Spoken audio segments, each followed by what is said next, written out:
Sir, ಇದು ಈ ಒಂದು ಭಾಗದಲ್ಲಿ 28ನೇ ವಾರ ನಮ್ಮ ಸಂಸ್ಥೆ 2013ರಿಂದ ಸ್ವಚ್ಛತೆ, ಶಿಕ್ಷಣ, ಆರೋಗ್ಯದ ಬಗ್ಗೆ ಹಲವಾರು ಕಾರ್ಯಕ್ರಮಗಳನ್ನು ಮಾಡ್ಕೊಂಡು ಈ ಒಂದು ಉದ್ದೇಶ ಏನು ಅಂತಂದರೆ, ದೇವರು ಎಲ್ಲರಿಗೂ ಆರೋಗ್ಯವಂತವಾಗಿದ್ದರೆ ಆ ಕುಟುಂಬ ಕುಟುಂಬಗಳು ಎಲ್ಲರೂ ಸಹ ಭಗವಂತ ಒಳ್ಳೇದು ಮಾಡಿದ್ರೆ ಆ ಫ್ಯಾಮಿಲಿ ಚೆನ್ನಾಗಿರುತ್ತೆ ಅನ್ನೋ ಒಂದು ಆಶಯ. ಮತ್ತು ಯಾವುದಾದ್ರೂ ಒಂದು ಜೀವ ಉಳಿದ್ರೆ ಅದರಿಂದ ಎಲ್ರಿಗೂ ಒಳ್ಳೇದಾಗ್ತದೆ, ಭಗವಂತ ಎಲ್ರಿಗೂ ಒಳ್ಳೇದು ಮಾಡಲಿ ಅನ್ನೋ ಒಂದು ಇದರಲ್ಲಿ ನಾವು ಇಂದಿನ ಏನು ಸನಾತನ ಧರ್ಮದ ಕಾಲದಲ್ಲಿ ಮಾಡ್ತಿದ್ದಂಥ ಆಯುರ್ವೇದಿಕ್ ಪದ್ಧತಿ, ಗಿಡಮೂಲಿಕೆಗಳಲ್ಲಿ ಔಷಧ, ಮನೆಗಳಲ್ಲೇ ಹಿತ್ತಲಿನಲ್ಲಿ ಔಷಧವಿದೆ ಅನ್ನೋ ಒಂದು ಕಾರ್ಯಕ್ರಮದಡಿಯಲ್ಲಿ ಈ ಒಂದು ಏನು ನಾವೆಲ್ಲ ಇವತ್ತು ಆಧುನಿಕ ಯುಗದಲ್ಲಿದ್ದೀವಿ, ಎಲ್ಲರೂ ಸಹ ನಾವು ತಿನ್ನೋ ಆಹಾರದಲ್ಲಿ ನಮ್ಮ ಆರೋಗ್ಯವಿದೆ ಅನ್ನೋ ಒಂದು ದೃಷ್ಟಿ ಎಲ್ರಿಗೂ ಗೊತ್ತಿದೆ. ಪ್ರತಿನಿತ್ಯ ಹಲವಾರು ಕಾಯಿಲೆಗಳು, ಹಲವಾರು ರೋಗಗಳು ಎಲ್ರಿಗೂ ಸಾಮಾನ್ಯವಾಗಿ ಆಗಿಬಿಟ್ಟಿದ್ದಾವೆ. ಮತ್ತು ಇವತ್ತು ನಾವು ನಗರ ಪ್ರದೇಶಗಳಲ್ಲಿ ಕೆಲಸದ ಒತ್ತಡಗಳಲ್ಲಿ ನಮ್ಮ ಆಹಾರ ಪದ್ಧತಿಯನ್ನೇ ಮರ್ತಿದ್ದೀವಿ.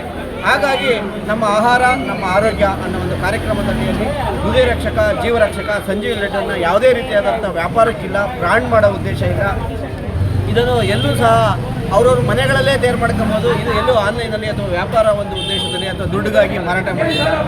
ತಮ್ಮ ಮನೆಗಳಲ್ಲೇ ಈ ಒಂದು ಏನು ಗಿಡಮೂಲಿಕೆಗಳಿಂದ ತಯಾರು ಮಾಡಿದಂಥ ಅಶ್ವಗಂಧ, ಅಕ್ಷಯ ಬೀಜದಿಂದ ಮಾಡಿರುವಂಥ ಈ ಒಂದು ಲಡ್ಡುವನ್ನು ತಿನ್ನೋದ್ರಿಂದ ತಮ್ಮ ಸರ್ವ ರೋಗಗಳನ್ನು, ದೇಹದಲ್ಲಿನ ಸರ್ವ ರೋಗಗಳನ್ನು ನಿವಾರಿಸುವಂಥ ಒಂದು ಗುಣ ಬೆಳೀಲಿ, ಹಾಗಾಗಿ ಯಾವುದಾದ್ರೂ ಒಂದು ಜೀವ ಉಳಿಲಿ ಅನ್ನೋ ಒಂದು ಆಶಯದಿಂದ ನಮ್ಮ ಸಂಸ್ಥೆ ಮತ್ತು ನಮ್ಮ ಸಂಸ್ಥೆಯ ಪದಾಧಿಕಾರಿಗಳು ಹಾಗೂ ನಮ್ಮ ಸಂಸ್ಥೆಯಲ್ಲಿ ಹಿರಿಯ ಪೋಷಕರ ಪಾತ್ರದಲ್ಲಿ ಹಲವಾರು ನಮ್ಮ ಸಾರ್ವಜನಿಕರು ನಮ್ಮ ಜೊತೆ ಕೈ ಜೋಡಿಸಿದ್ದಾರೆ. ಅವರೆಲ್ಲರಿಗೂ ಹೃದಯಪೂರ್ವಕವಾದಂಥ ಅಭಿನಂದನೆಗಳು. ಈ ಲಡ್ಡುವನ್ನು ಚಿಕ್ಕ ಮಕ್ಕಳು, ದೊಡ್ಡವರು, ವಯಸ್ಸಾದವರು ಎಲ್ಲರೂ ತಿನ್ಬೋದು. ಈ ಒಂದು ಲಡ್ಡುವನ್ನು ತಿಂದಂಥ ನೀವೇ ಈಗ ಈ ಸುತ್ತಮುತ್ತಲಿನ ಎಲ್ಲರೂ ಸಹ ಈಗಾಗಲೇ ಕೇಳ್ಕೊಂಡ್ರ ಎಲ್ಲ ಮಾಹಿತಿಯೂ ಈಗ ಆಲ್ರೆಡಿ ಅವರವರೇ ನಾವು ಇದು ತಿನ್ನೋದ್ರಿಂದ ಆರೋಗ್ಯವಿದೆ ಅಂತ ನಮಗೆ ಮಾಹಿತಿ ಮತ್ತು ವರದಿನೂ ಸಿಗ್ತದೆ. ಇದು ಮೆಡಿಕಲಿಂದ ಟೆಸ್ಟೆಡ್ ಆಗಿದೆ.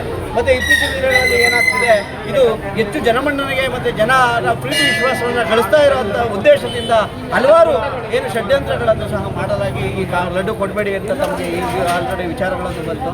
ನಾವು ಕಾನೂನಾತ್ಮಕವಾಗಿ ಯಾವುದೇ ದುರುದ್ದೇಶ ಇಲ್ಲದೆ ಭಕ್ತಿಪೂರ್ವದಿಂದ, ಆರೋಗ್ಯ ದೃಷ್ಟಿಯಿಂದ, ಆರೋಗ್ಯದ ಹಿತವನ್ನು ಕಾಪಾಡೋ ದೃಷ್ಟಿಯಿಂದ ಈ ಲಡ್ಡು ಕಾರ್ಯಕ್ರಮ ಕಾನೂನಿನಲ್ಲಿ ಏನೇನು ಅವಕಾಶ ಇದೆಯೋ ಅದರ ಎಲ್ಲ ಥರದ್ದು ಸಹ ನಾವು ಎಲ್ಲ ಪರ್ಮಿಷನ್ ತಗೊಂಡೇ ಸಹ ಎಲ್ಲ ಕಾರ್ಯಕ್ರಮಗಳನ್ನು ಮಾಡೋ ಅಂಥ ಕಾರ್ಯಕ್ರಮ.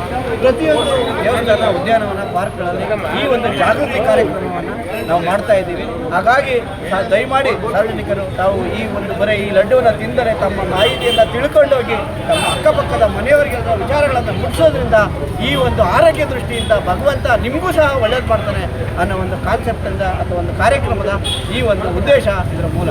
ಹಾಗಾಗಿ ಎಲ್ಲರಿಗೂ ತಮ್ಮೆಲ್ಲರಿಗೂ ಮಾಧ್ಯಮ ಮಿತ್ರರಿಗೆ, ಈ ಭಾಗದ ಎಲ್ಲ ಸಾರ್ವಜನಿಕರಿಗೆ, ವೀರಾಂಜನೇಯ ಸ್ವಾಮಿ ಸೇವಾ ಸಮಿತಿ ಅರ್ಚಕ ವೃಂದದವರಿಗೆ ಎಲ್ರಿಗೂ ಮತ್ತು ನಮ್ಮ ಸಂಸ್ಥೆಯ ಸ್ವಯಂ ಸಂಸ್ಥೆ ಅಭಿನಂದನೆಗಳನ್ನು ಸಲ್ಲಿಸ್ತಾ ಈ ಕಾರ್ಯಕ್ರಮಕ್ಕೆ ತಮಗೂ ಸಹ ಅಭಿನಂದನೆ.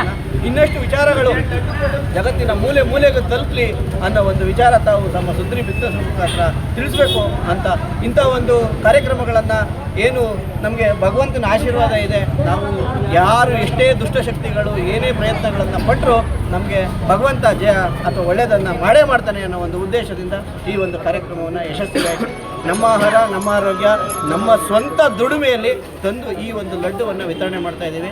ಯಾವುದೇ ರೀತಿಯಾದಂಥ ಯಾರಿಂದಲೂ ಆಗಲಿ, ಏನೇ ಆಗಲಿ ದುಡ್ಡನ್ನು ಅಥವಾ ಕಲೆಕ್ಟ್ ಮಾಡೋದಾಗಲಿ, ಅಥವಾ ಏನಾದರೂ ವಸ್ತುಗಳನ್ನು ಈಸ್ಕೊಳ್ಳೋದಾಗಲಿ, ಅಥವಾ ಪ್ರಚಾರ ಮಾಡ್ಕೊಳ್ಳೋದಾಗಲಿ, ಅಥವಾ ನಮ್ಮ ಕಂಪ್ನಿ ಬ್ರ್ಯಾಂಡ್ ಮಾಡೋದಾಗಲಿ ಇದರ ಉದ್ದೇಶ ಅಲ್ಲ.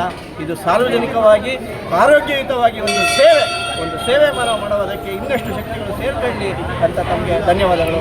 ಒಂದು ನಿಮಿಷ ಸರ್, ಈಗ ಈ ಲಡ್ಡುನ ರಾಜಾಜಿನಗರದಲ್ಲೇ ಕ್ಷೇತ್ರದಲ್ಲೇ ಹಂಚೋದು ಯಾಕೆ, ಮತ್ತು ಉಚಿತವಾಗಿ ಹಂಚೋದ್ರಿಂದ ನಿಮಗೇನು ಲಾಭ ಅಂತ? ಸರ್, ನಾವು ನಮ್ಮ ಸಾಮಾಜಿಕ ಜನಪರ ಕಾಳಜಿಯಲ್ಲಿ ನಮ್ಮ ದೇಶದಲ್ಲಿ ನಮ್ಮ ಏನು ನಮ್ಮ ವ್ಯವಸ್ಥೆಯಲ್ಲಿ ಜನಸೇವೆ ಮಾಡೋ ಅಂಥದ್ದು ಎಲ್ರಿಗೂ ಬರಲ್ಲ. ಆ ಮನಸ್ಸು ನಮಗೆ ಭಗವಂತ ಕೊಟ್ಟಿದ್ದಾರೆ. ನಾವು ದುಡಿದ ದುಡಿಮೆಯಲ್ಲಿ ನಮ್ಮ ಏನು 4-6 ಸಂಸ್ಥೆ ಎಲ್ಲ ಯುವಕರು ಕೆಲಸ ಮಾಡ್ತಾರೆ. ಕೆಲಸ ಮಾಡಿ ಎಲ್ಲ ಅವರವರೇ ಸಂಸ್ಥೆಗಳಿದ್ದಾರೆ. ಅದರಲ್ಲಿ ಸರ್ಕಾರಿಗಳಲ್ಲಿ ಟೆಂಡರ್ಗಳನ್ನು ಭಾಗವಹಿಸಿ ಅದರಲ್ಲಿ ಬರುವಂಥ ಸ್ವಂತ ದುಡ್ಡಲ್ಲಿ 4-6 ಕಾಸ್ತ ಎಲ್ಲರೂ ಹಾಕಿ ಶ್ರಮ ಹಾಕಿ ಇದರಲ್ಲಿ ಸಾರ್ವಜನಿಕರಿಗೆ ಒಂದು ಜಾಗೃತಿ ಮೂಡಿಸುವಂಥದ್ದು. ನಾವೇನಾದರೂ ಸಮಾಜಕ್ಕೆ ನಮ್ಮ ಟೀಮಲ್ಲಿ ಒಬ್ಬನಿಗೆ ಕೋವಿಡ್ ಅಂತ ಸಂದರ್ಭದಲ್ಲಿ ಒಬ್ಬನಿಗೆ ಹೃದಯಘಾತ ಆಗ್ತದೆ, ಅವನಿಗೆ ಒಂದು ಮಗು ಇರ್ತದೆ, ಚಿಕ್ಕ ಮಗು, ಏನು ಹಿಂಗೆ ಆಗ್ತಾ ಇದೆಯಲ್ಲ, ಯಾಕೆ ಹೃದಯಘಾತ ಆಗ್ತದೆ ಅಂತ ನಾವೆಲ್ಲರೂ ಅವತ್ತು ನಮ್ಮ ಕುತ್ಕೊಂಡು ಒಂದು ಚರ್ಚೆ ಮಾಡಿದಾಗ ನಾವು ಈ ಸಮಾಜಕ್ಕೆ ಏನಾದರೂ ಒಂದು ಪರಿವರ್ತನೆ ಮಾಡಬೇಕು. ನಾವು ಈ ಭೂಮಿ ಮೇಲೆ ಹುಟ್ಟಿದ್ದೀವಿ, ಮನುಷ್ಯರಾಗಿ ಹುಟ್ಟಿದ ಮೇಲೆ ಏನಾದರೂ ಒಂದು 4-6 ಜನಕ್ಕೆ ಅನುಕೂಲ ಮಾಡಬೇಕು ಅನ್ನೋ ಉದ್ದೇಶದಿಂದಲ್ಲ ಜನಸೇವೆ ಮಾಡೋ ಒಂದು ಉದ್ದೇಶದಿಂದ ಸಾರ್ವಜನಿಕರಿಗೆ ಎಲ್ರಿಗೂ ಆರೋಗ್ಯವೇ ಭಾಗ್ಯ. ಆರೋಗ್ಯ ಇದ್ರೆ ಎಲ್ಲ ಸಿಗ್ತದೆ. ರಾಜಾಜಿನಗರದಲ್ಲೇ ಯಾಕೆ ಅಂತ? ನಮ್ಮ ಮನೆ ಇರೋದು ಈ ಭಾಗದಲ್ಲಿ. ನಾವು ಬೆಂಗಳೂರಲ್ಲಿ 2013ರಿಂದ ಬೆಂಗಳೂರಲ್ಲಿ ಎಲ್ಲ ಭಾಗಗಳಲ್ಲೂ ಮಾಡಿದ್ದೀವಿ. ಕರ್ನಾಟಕದಿಂದ ವಿವಿಧ ಜಿಲ್ಲೆಗಳಲ್ಲೂ ಮಾಡಿದ್ದೀವಿ. ನಾವು ಈಗ ಈ ಭಾಗದಲ್ಲಿ ಇದ್ದೀವಿ. ಈ ಭಾಗದಲ್ಲಿ ಮನೆ ಈಗ ಫಸ್ಟು ಬೆಂಗಳೂರಲ್ಲಿ ಸರ್ವೇ ಸಾಮಾನ್ಯ, ಒಂದು ಏರಿಯಾದಿಂದ ಇನ್ನೊಂದು ಏರಿಯಾಗೆ ಎಲ್ಲ ಏನು ಮನೆ ಬದಲಾವಣೆ ಮಾಡ್ಕೊಂಡು ಹೋಗೋದು, ಬಾಡಿಗೆ ಹೋಗೋದು ಈ ಸಾಮಾನ್ಯ. ಹಾಗಾಗಿ ನಾನು ಈಗ ಈ ಭಾಗದ ನಿವಾಸಿಯಾಗಿದ್ದೀನಿ. ಮತ್ತು ಈ ಭಾಗದಲ್ಲಿ ಈ ಜನರಲ್ಲಿ ನನಗೆ ಎಲ್ಲ ನನ್ನ ಸಂಸ್ಥೆಯಲ್ಲಿ ಕೆಲಸ ಮಾಡೋಂಥವ್ರು ಎಲ್ಲ ಪ್ರತಿನಿಧಿಗಳಲ್ಲಿದ್ದಾರೆ.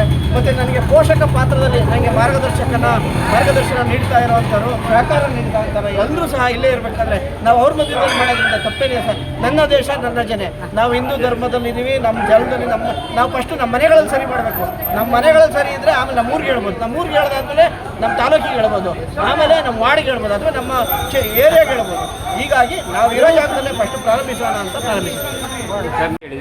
ಅಷ್ಟೆಲ್ಲ ಗೊತ್ತಿದ್ರು ಕೂಡ ತಮ್ಮ ಈ ಒಂದು ವಿತರಣಾ ಕಾರ್ಯಕ್ರಮಕ್ಕೆ ಅಡ್ಡಿಪಡಿಸ್ತಕ್ಕಂಥದ್ದು ಏನಾದರೂ ರಾಜಕೀಯ ಕುತಂತ್ರ ಇದೆಯಾ ಸರ್? ಕೆಲವರು ಈಗ ಇದು ಪ್ರತಿನಿತ್ಯ ಜನಗಳಲ್ಲಿ ಬಾಯಿಗಳಲ್ಲಿ ಏನು ಅವ್ರು ಎಲ್ಲೆಲ್ಲಿ ವಾಕಿಂಗ್ ಮಾಡೋ ಸ್ಥಳಗಳಲ್ಲಿ, ಹೋಟೆಲ್ಗಳಲ್ಲಿ ಎಲ್ಲರೂ ಬಾಯಿಗೆ ಬಂದಿದೆ. ಎಲ್ಲರೂ ವಿಚಾರವಾಗಿ ಇದರಿಂದ ಏನೋ ಜನಮನ್ನಣೆ ಪಡ್ಕೊಂಡು ನಾಳೆ ದಿವಸ ನಮಗೇನಾದರೂ ಏನೋ ತೊಂದರೆ ಆಗ್ತದೆ, ಅಥವಾ ನಮ್ಮ ಏನು ಪ್ರಚಾರದ ಕಡಿಮೆ ಆಗಿಬಿಡ್ತದೆ, ನಮ್ಮ ಹೆಸರಿಗೆ ಧಕ್ಕೆ ಬರ್ತದೆ, ಅಥವಾ ನಾವು ಈ ಥರ ಮಾಡ್ತಿರೋದ್ರಿಂದ ಅವ್ರಿಗೆ ಏನಾದರೂ ನೋವಿರ್ಬೋದು ಸರ್. ಅವರು ಸಾಮಾಜಿಕ ಸೇವೆಯನ್ನು ಎಷ್ಟಾದರೂ ಮಾಡಲಿ ಸರ್. ನಾವೆಲ್ಲ ಆ ಥರ ಷಡ್ಯಂತ್ರಗಳನ್ನೆಲ್ಲ ಮಾಡಲ್ಲ. ಸಾರ್ವಜನಿಕ ಸೇವೆ ಮಾಡೋಕ್ಕೆ ಅವರು ದುಡಿದು ತಂದು 4 ಜನಕ್ಕೆ ಒಳ್ಳೇದು ಮಾಡಿದ್ದಾರೆ. ಅಷ್ಟು ಕೇಳ್ಕೊಳ್ಳೋಕ್ಕೆ ನಾನು ಇದು ಮಾಡ್ತೀನಿ. ಇದರ ಹಿಂದೆ ಯಾರಾದರೂ ಉದ್ದೇಶವಾದ ಕೈವಾಡ ಇದೆ ಅಂತ ಅದು ನಮಗೆ ಗೊತ್ತಿಲ್ಲ. ನಾವು ಯಾರ ಮೇಲೂ ಸುಮ್ಮನೆ ಊಹಾಪೋಹನ ಗಾಳಿಲಿ ಗುಂಡು ಹೊಡೆಯೋ ಅಂಥ ಕೆಲಸಗಳನ್ನು ಮಾಡಬಾರ್ದು. ನಾವು ಪ್ರತ್ಯಕ್ಷವಾಗಿ ಕಂಡರೂ ಪ್ರಮಾಣಿಸಿ ನೋಡುವಂಥ ದೈವ ಸಿದ್ಧಾಂತದಲ್ಲಿರೋರು. ನಾನೊಬ್ಬ ಮೊದಲನೇದಾಗಿ ಶಿಕ್ಷಕ.